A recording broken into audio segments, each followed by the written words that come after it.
Remue ménage. Remue ménage.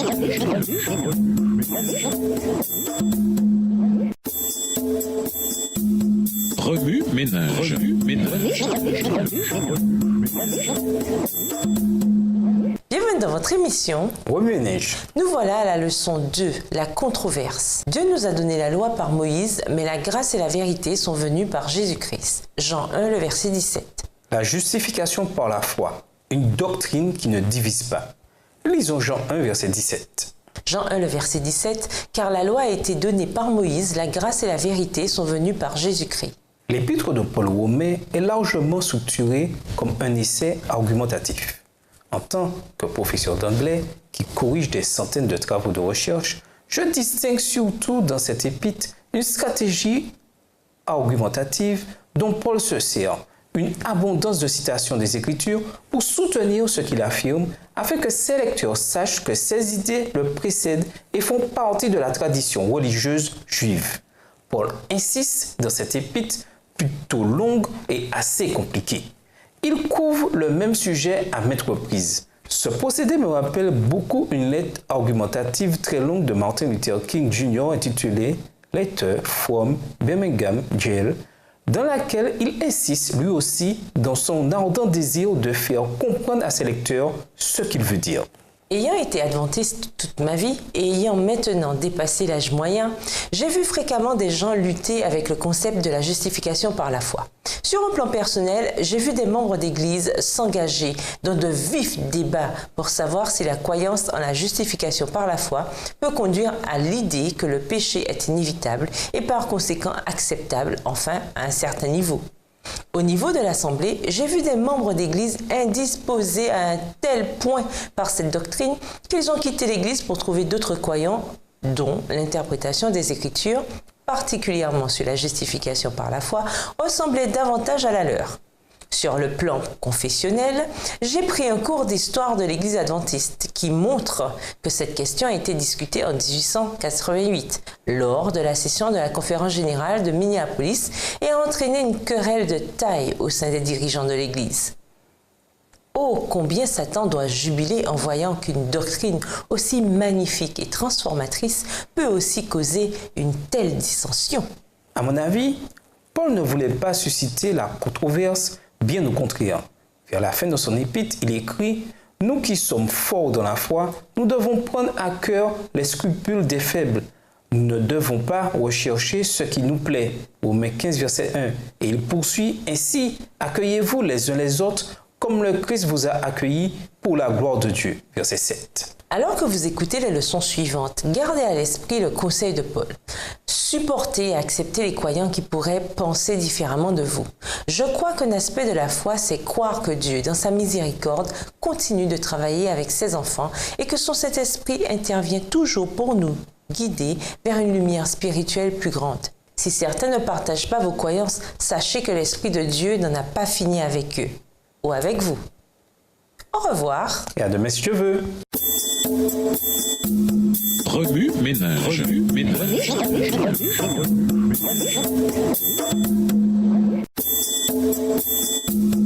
Remue ménage.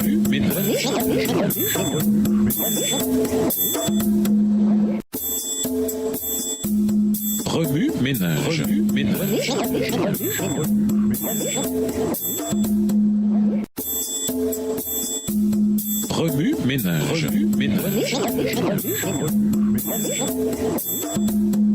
Bienvenue à votre émission Remue ménage. Voilà la leçon de dimanche. Nouveau versus ancien, quelle est la différence? Le jeune homme riche. Lisons Matthieu 19, verset 17. Matthieu 19, verset 17, il lui répondit « Pourquoi m'interroges-tu sur ce qui est bon? Un seul est le bon. Si tu veux entrer dans la vie, observe les commandements. Lesquels ?» lui dit-il. En venant ici-bas, Jésus était parfaitement conscient de la difficulté à laquelle Juifs et gentils se heurteraient, non seulement en l'acceptant comme sauveur personnel, mais aussi en s'acceptant mutuellement au sein de la communauté de foi. L'interaction entre Jésus et le jeune homme riche nous donne un aperçu de cette dichotomie. Le jeune homme riche demanda d'abord à Jésus « Maître, que dois-je faire de bon pour avoir la vie éternelle ?» Matthieu 19, verset 16. Cet homme était en quête de quelque bonne œuvre qu'il pourrait faire pour obtenir le salut. Sa question se fondait sur une idée erronée de la loi lévitique que les Juifs avaient suivie depuis des années. En établissant la pratique sacrificielle en Éden, Genèse 3, verset 21, et en l'élaborant par Moïse, Lévitique 1, Dieu voulait transmettre à son peuple un symbole qui le guiderait dans sa foi alors qu'il aspirait à une relation avec Dieu. Le sacrifice d'un agneau sans tache symbolisait et montrait l'agneau immolé dès la fondation du monde. Apocalypse 13, verset 8 dans la version Colombe. Cependant, au fil des centaines d'années de pratique de ce système sacrificiel, les enfants de Dieu perdirent la véritable signification de ce que l'agneau sans tache préfigurait. Au lieu de mettre leur foi et leur espérance en Jésus, ils se focalisèrent sur l'œuvre consistant à sacrifier un agneau comme moyen de salut. Le jeune homme riche aborda donc la question du salut avec une attitude axée sur les bonnes œuvres. Il voulait que Jésus lui donne le processus étape par étape pour remplir sa part du marché. Dans le verset suivant, Jésus l'interrogea sur sa définition du bien. « Pourquoi m'interroges-tu au sujet de ce qui est bon? Un seul est bon. » Matthieu 19, le verset 17, la première partie. En répondant de la sorte au jeune homme riche, le Seigneur défia subtilement sa conception du salut en évoquant le fait qu'aucune bonne œuvre ne peut rapprocher le pécheur du salut. En même temps, il montra qu'il avait la loi ou commandement en haute estime. Si tu veux entrer dans la vie, obéis au commandement. Au verset 17, la deuxième partie. Intérieur versus extérieur. Lisons Hébreux 8, verset 6. Hébreux 8, le verset 6, « Mais maintenant, il a obtenu un ministère d'autant supérieur qu'il est le médiateur d'une alliance plus excellente, qui a été établie sur de meilleures promesses. » Alors que l'Église primitive commençait à débattre de la définition d'un disciple de Jésus, une idée plus claire du plan du salut émergea. L'auteur de l'Épître aux Hébreux écrivit à ce sujet en termes très clairs. Mais maintenant, Jésus était chargé de services bien supérieurs, car il est l'intermédiaire d'une alliance bien meilleure, fondée sur de meilleures promesses. Hébreux 8, verset 6. S'il existe une meilleure alliance fondée sur de meilleures promesses, c'est donc qu'il doit y avoir une alliance et une promesse brisée précédant la meilleure alliance. Nous commençons à voir ces deux alliances décrites dans les versets suivants. La première, ou ancienne alliance, était une démonstration extérieure. On sacrifiait un agneau, devant produire un changement intérieur, une connaissance personnelle du salut et de la foi en ce salut. Hébreux 8, verset 7 révèle que cette première alliance avait un défaut. Le peuple de Dieu ne l'observait pas. Alors Dieu, dans sa sagesse et sa miséricorde infinie, fournit une meilleure alliance, une nouvelle alliance. Cette alliance serait écrite dans le cœur de son peuple. Hébreux 8, verset 10. Dieu fit passer la première alliance, démonstration extérieure, censée produire un changement intérieur, à une nouvelle alliance qui commençait, elle, par un changement intérieur. La loi de Dieu écrite dans le cœur de son peuple, qui produirait à son tour une démonstration extérieure de l'observation de la loi. La loi étant inscrite dans nos cœurs, nous accomplissons les commandements non pour être sauvés, mais parce que nous avons déjà le salut par la foi en Jésus. Et l'équilibre dans tout ça? Lisons Apocalypse 12, le verset 17. Apocalypse 12, verset 17. Et le dragon fut irrité contre la femme, et il s'en alla faire la guerre au reste de sa postérité, à ceux qui gardent les commandements de Dieu et qui ont le témoignage de Jésus. Jusqu'ici, nous avons vu qu'une nouvelle alliance fut établie par Dieu parce que ses enfants ne respectaient pas la première alliance. Au Concile de Jérusalem, comment l'Église primitive équilibrera-t-elle la nouvelle alliance avec la loi de Dieu? Il se pourrait que les délégués se soient penchés sur la question à travers les yeux de l'apôtre Jean. Sur l'île de Patmos, Jean eut, comme personne d'autre avant lui, une vision de la salle du trône de Dieu. Il vit un groupe de croyants dotés de deux caractéristiques distinctes. Ces croyants gardaient les commandements de Dieu et avaient le témoignage de Jésus. Apocalypse 12, verset 17. Dans Apocalypse 14, verset 12, ils gardaient les commandements de Dieu et la foi de Jésus. Jean vit la réponse à la question récurrente de la foi et des œuvres, à savoir si les gentils devaient être juifs pour être chrétiens. Dieu lui-même nous montre que la foi et les œuvres sont inséparables. Les véritables observateurs des commandements de Dieu ont subi un changement intérieur, une œuvre du Saint-Esprit dans leur cœur, produisant la foi en Jésus. Cette foi en Jésus, foi dans le sacrifice de la croix, donne aux croyants repentants l'espérance du salut et produit en lui de bonnes œuvres, jaillissant telle une source à flanc de montagne. Remue-Ménage, existe-t-il des similarités entre vous et le jeune homme riche? Si oui, lesquelles? Aujourd'hui, à quoi ressemble l'acte consistant à équilibrer la nouvelle alliance et les œuvres? Connaissez-vous quelqu'un avec lequel vous hésitez à partager l'évangile en raison de vos différences culturelles ou religieuses? Pourquoi? Au revoir. Et à demain si Dieu veut. Remue-ménage. Remue-ménage.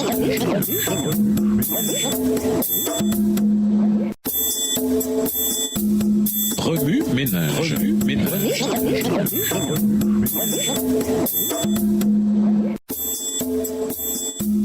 Remue-ménage. Remue-ménage.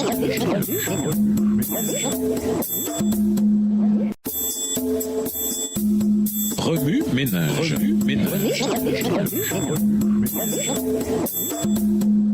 Bienvenue dans votre émission. Remue-Ménage. Nous voilà à la leçon de lundi. Regard sur la justification par la foi.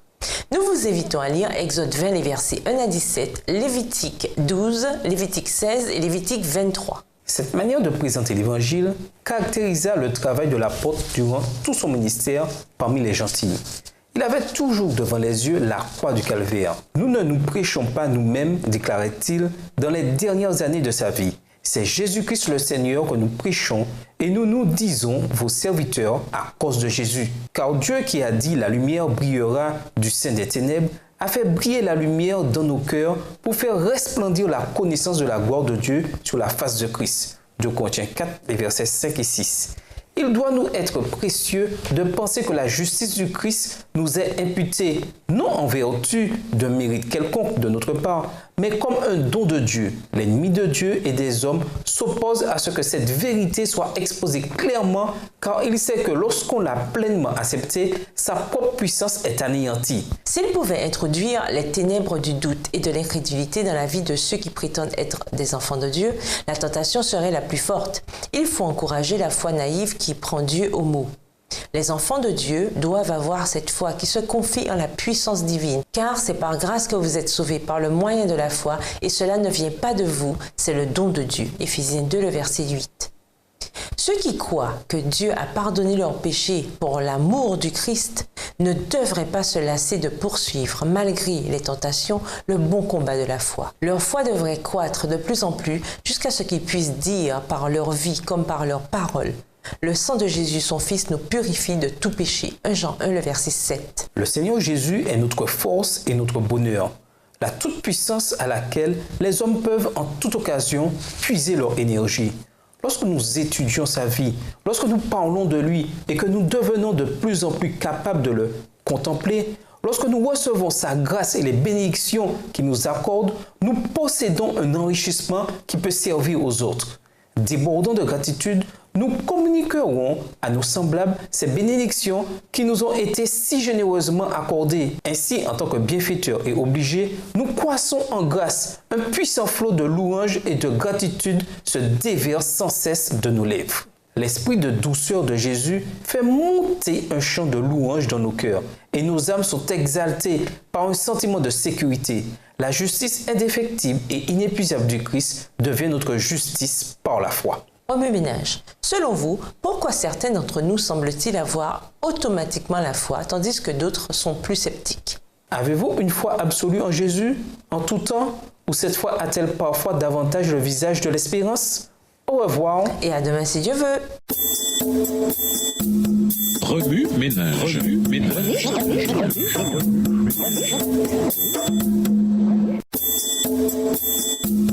Remue-ménage. Remue-ménage.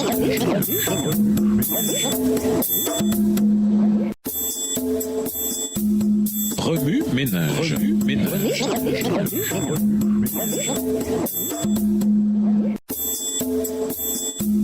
Remue-ménage. Remue-ménage. Bienvenue à votre émission. Remue-Ménage. Voilà la leçon de mardi. La loi des Juifs. Lisons Acte 15, versets 8 à 10. Acte 15, versets 8 à 10. Et Dieu qui connaît les cœurs leur a rendu témoignage en leur donnant le Saint-Esprit comme à nous. Il n'a fait aucune différence entre nous et eux, ayant purifié leur cœur par la foi. Maintenant donc, pourquoi tentez-vous Dieu en mettant sur le cou des disciples un joug que ni nos pères ni nous n'avons pu porter? De nos jours, certains chrétiens se demandent quelle somme de lois juives nous devrions suivre. Et ils ne sont pas les premiers. Nos pères chrétiens ont aussi posé cette question, car ils se considéraient tout de même juifs. Dans le livre des Actes, nous voyons les membres les plus nouveaux de la foi chrétienne traiter cette question. La réponse sort de la bouche de Pierre, et Dieu qui connaît le cœur des humains a attesté qu'il les accueillait en leur donnant le Saint-Esprit aussi bien qu'à nous. Il n'a fait aucune différence entre eux et nous. Il a purifié leur cœur parce qu'ils ont cru. Maintenant donc, pourquoi défiez-vous Dieu en voulant imposer aux croyants un fardeau que ni nos ancêtres, ni nous-mêmes n'avons été capables de porter? Acte 15, versets 8 à 10. Ce joug, c'était la loi des Juifs qu'ils avaient gardée.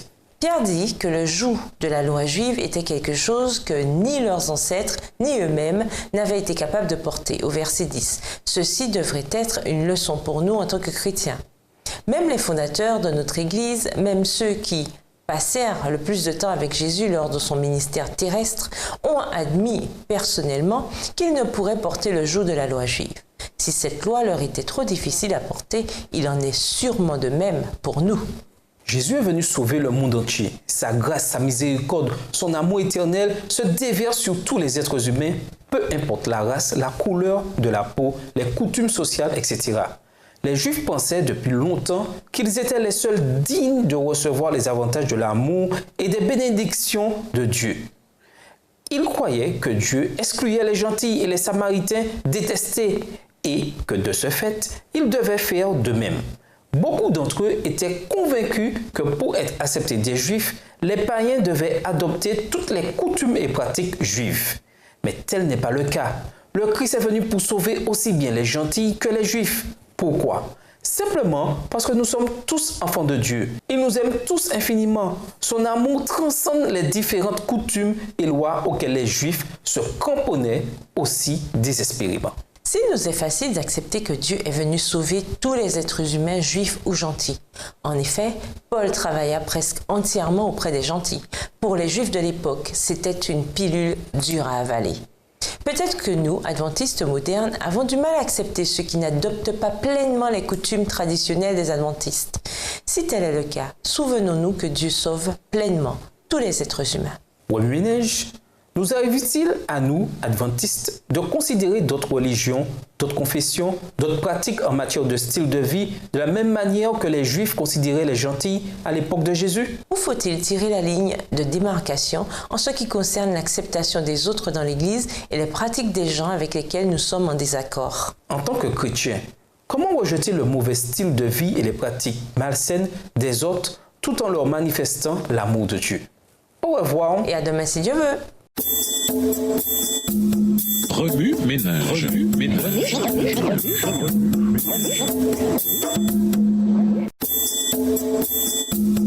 Remue-ménage.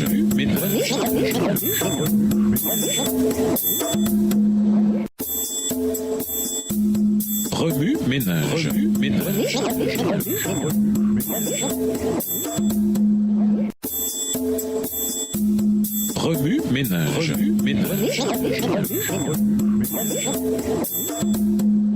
Bienvenue dans votre émission. Remue-ménage. Nous voilà à la leçon de mercredi, les armes de la lumière. Nous vous invitons à lire Acte 15, les versets 5 à 29 et Romains, les chapitres 13 et 14. La Bible nous rappelle que même les Juifs luttaient avec l'idée de la justification par la foi. Et nous, en raison de notre négligence, nous oublions souvent que nous n'avons pas la puissance de nous sauver nous-mêmes. Si nous le pouvions, Jésus serait mort pour rien.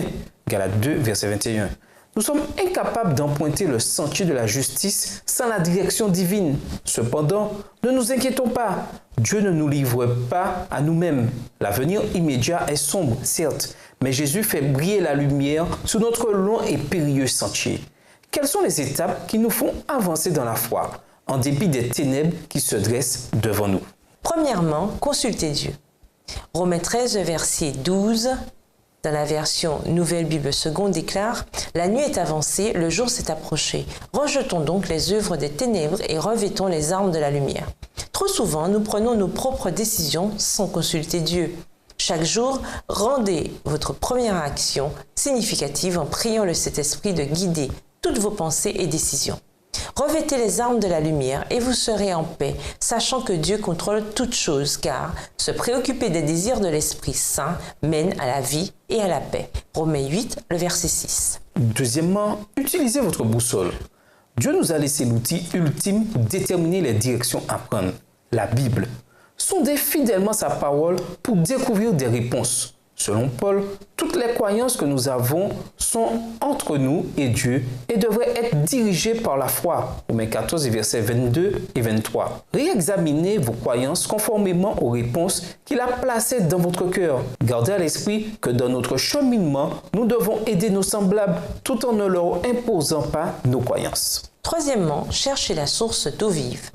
Dans le désert, la présence de plantes et d'animaux indique l'existence d'une source d'eau à proximité. L'eau est la première chose qu'il faut se procurer pour survivre. Cherchez donc chaque jour la source d'eau vive. Jérémie 17, le verset 13. Jésus dit à la femme au puits qu'elle n'aurait jamais soif si elle puisait à cette source, le Saint-Esprit. Jean 4, le verset 14. Aujourd'hui, les chrétiens peuvent lutter s'ils se souviennent des fleuves d'eau vive coulant dans leur cœur. Dans Acte 15, verset 9, Pierre dit « Dieu n'a fait aucune différence entre nous et eux, ayant purifié leur cœur par la foi. Nous n'avons pas à porter le fardeau de la justification sur nos propres épaules, parce que la grâce de Dieu couvre nos fautes. La justification par la foi est un don incroyable de Dieu. Tout ce que nous devons faire, c'est l'accepter. » Remue-ménage.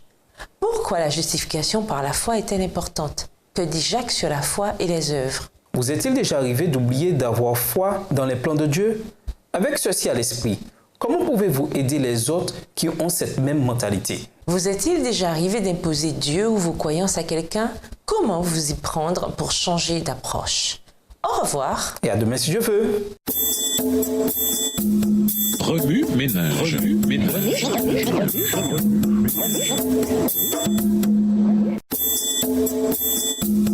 Remue-ménage.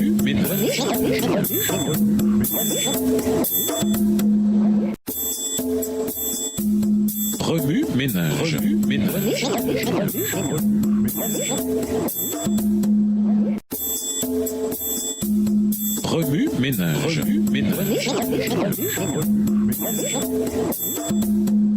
Bienvenue dans votre émission Remue-ménage. Voilà la leçon de jeudi. L'Église n'est pas une secte, mais une famille. Lisons Galates 1, les versets 1 à 12. Galates 1, les versets 1 à 12. Paul, apôtre, non de la part des hommes, ni par un homme, mais par Jésus-Christ et Dieu le Père, qui l'a ressuscité des morts, et tous les frères qui sont avec moi aux églises de la Galatie. Que la grâce et la paix vous soient données de la part de Dieu le Père et de notre Seigneur Jésus-Christ, qui s'est donné lui-même pour nos péchés, afin de nous arracher du présent siècle mauvais, selon la volonté de notre Dieu et Père, à qui soit la gloire au siècle des siècles. Amen. Verset 6. Je m'étonne que vous vous détourniez si promptement de celui qui vous a appelé par la grâce de Christ pour passer à un autre évangile. Non pas qu'il y ait un autre évangile, mais il y a des gens qui vous troublent et qui veulent renverser l'évangile de Christ. Mais quand nous-mêmes, quand un ange du ciel annoncerait un autre évangile que celui que nous avons prêché, qu'il soit anathème. Nous l'avons dit précédemment, et je le répète à cette heure, si quelqu'un vous annonce un autre évangile que celui que vous avez reçu, qu'il soit anathème. Et maintenant, est-ce la faveur des hommes que je désire ou celle de Dieu? Est-ce que je cherche à plaire aux hommes? Si je plaisais encore aux hommes, je ne serais pas serviteur de Christ. Je vous déclare, frères, que l'évangile qui a été annoncé par moi n'est pas de l'homme, car je ne l'ai ni reçu ni appris d'un homme, mais par une révélation de Jésus-Christ. Au XXIe siècle, certains se cramponnent encore à l'évangile d'origine humaine, plutôt qu'à l'évangile d'origine divine. Dans son épître aux Galates, Paul souligna cette même faiblesse. Il écrit: « Je suis stupéfait de la rapidité avec laquelle vous vous détournez de Dieu. Il vous a appelé par la grâce du Christ et vous regardez à une autre bonne nouvelle. En réalité, il n'y en a pas d'autre. Il y a seulement des gens qui vous troublent et qui veulent changer la bonne nouvelle du Christ. » Galates 1, les versets 6 et 7. Dans l'Église primitive, de nombreux disciples croyaient que pour être sauvés, les gentils devaient d'abord se faire juifs. Plus tard, cette idée fut abandonnée. Cependant, beaucoup s'y cramponnent encore. Je pense que même en 2017, certains s'attachent à l'idée que tout le monde doit d'abord devenir adventiste pour être sauvé. Selon moi, certains non-adventistes s'empêtrent dans la fausse idée présentée par les médias qu'une église, c'est un genre de secte. Il y a des règles et des directives, des codes vestimentaires, des calendriers, etc. Si on s'en éloigne un temps soit peu, on est mis à la porte. Il y a de nombreux aspects de notre église qui peuvent ressembler à une secte. Nous allons à l'église le samedi, un jour différent du reste de la chrétienté. Nous ne mangeons pas de porc ou certaines viandes populaires, et ainsi de suite. Cependant, notre plus grande similarité avec une secte est le fait que nous soyons tellement fermés à l'idée d'avoir des étrangers parmi nous. C'est presque comme si une alarme rouge s'allumait dans notre tête lorsque nous entendons les mots non-adventistes, alors que nous devrions les percevoir comme une occasion à saisir. Le non-adventiste ne se traduit pas par païen. Il peut vouloir dire chrétien, non confessionnel ou quelqu'un qui cherche simplement des réponses et doit cependant adhérer à une religion. L'amour et le salut de Dieu ne se fondent pas sur le fait d'avoir ou non un certificat de baptême. Son amour est sans frontières et va au-delà des portes fermées de notre Église. Je sais que lorsque des incroyants viennent à l'Église, nous les accueillons et leur sourions. Mais ceux qui ne viennent pas à l'Église, on nous a appris, enfants, à toujours refléter Jésus dans nos paroles et nos actes, bref, à témoigner. Nous paraît-il inapproprié d'aller au-delà des frontières du témoignage et de forger des liens d'amitié avec eux? Nous servons un Dieu miséricordieux, bon, aimant, prompt à pardonner, un Dieu vraiment extraordinaire. Nous l'aimons, le servons et travaillons en vue du jour où, enfin, nous le verrons face à face. Notre Dieu nous a confié la mission de parler de son amour à tous les êtres humains, qu'ils soient convertis ou non. Au Neige, combien de fois ai-je raté l'occasion d'aller au-delà du témoignage et de me lier d'amitié avec un non-adventiste? Que puis-je faire pour manifester l'amour de Dieu et accueillir ceux qui m'entourent? Pourquoi est-ce que je pense qu'il est correct ou incorrect d'accepter Jésus sans devenir un juif? Au revoir. Et à demain si Dieu veut. Remue ménage. Remue ménage.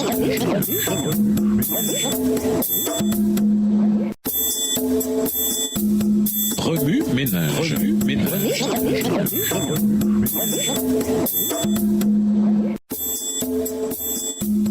Remue ménage. Remue ménage.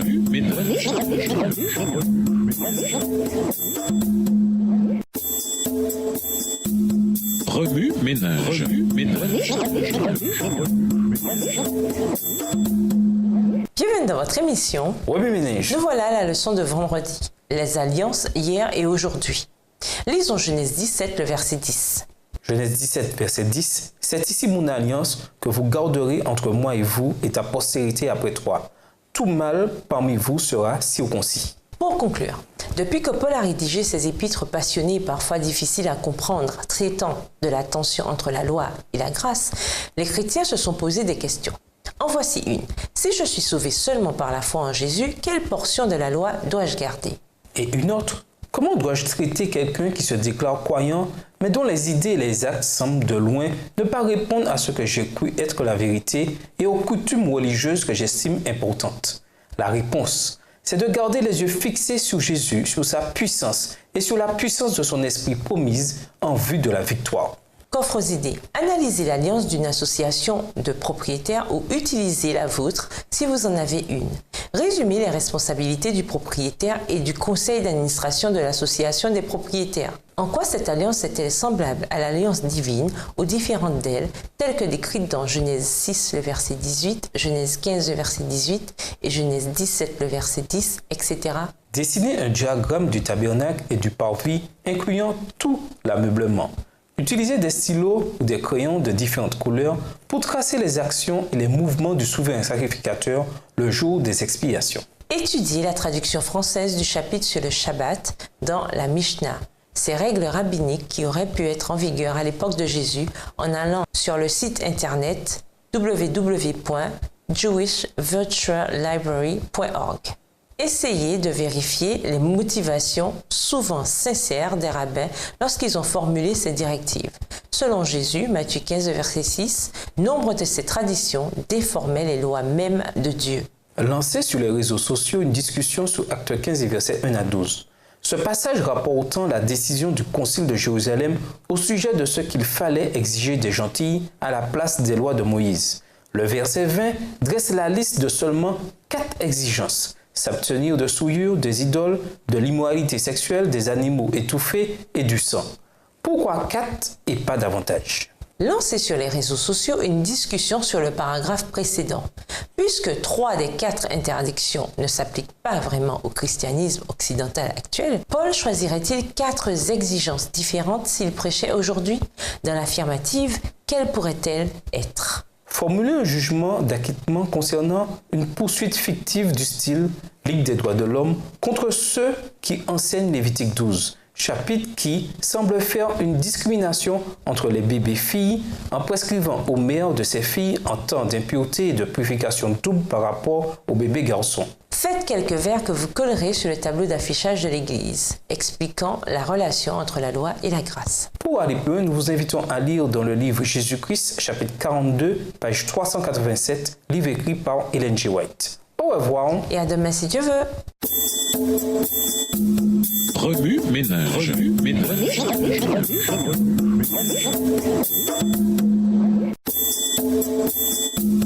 Remue ménage. Remue ménage.